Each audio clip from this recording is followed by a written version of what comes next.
Hi friends, please subscribe to Amravati Media and press the bell icon for more latest updates. జన సైనికుల ధాటిని పవన్ తట్టుకుంటారా? గత ఏడాది ఎన్నికలకు ముందు ఏపీ రాజకీయాలలో కూటమి పేరుతో జట్టు కట్టి సంచలనం రేపిన పవన్ కళ్యాణ్ ఎవరూ ఊహించని విధంగా చంద్రబాబును అధికార పీఠంపై కూర్చోబెట్టారు. జనసేన కంటే కూటమే ముఖ్యమనే మెసేజ్ ఇస్తూ మొదలైన వీరి బంధం ఇప్పుడు పవన్ కు తలనొప్పులు సృష్టిస్తోంది.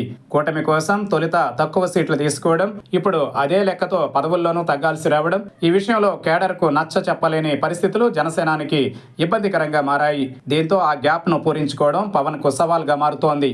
గత ఎన్నికలలో ఎలాగైనా గెలిచి అధికారం చేజిక్కించుకోవాలనే పట్టుదలతో టీడీపీ, బీజేపీని కూడా జనసేనతో కలుపుకుని కూటమి ఏర్పాటు చేసిన పవన్ కళ్యాణ్ ఎమ్మెల్యే, ఎంపీ సీట్లు తీసుకునే విషయంలోనూ పట్టు విడుపులు ప్రదర్శించారు. దీంతో కేవలం 21 ఎమ్మెల్యే సీట్లు, 2 ఎంపీ సీట్లు తీసుకుని అన్నింటిలోనూ గెలిచి చూపించారు. అయితే ప్రభుత్వ ఏర్పాటు తర్వాత కూడా ఇదే లెక్క కొనసాగించక తప్పని పరిస్థితి పవన్ కు ఎదురవుతోంది.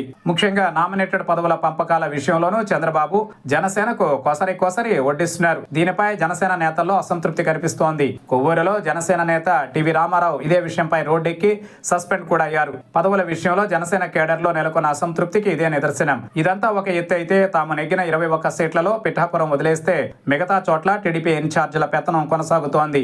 దీనిపైన చంద్రబాబుకు పవన్ గట్టిగా చెప్పలేని పరిస్థితి ఉండడంపై కేడర్ లో అసంతృప్తి పెరుగుతోంది.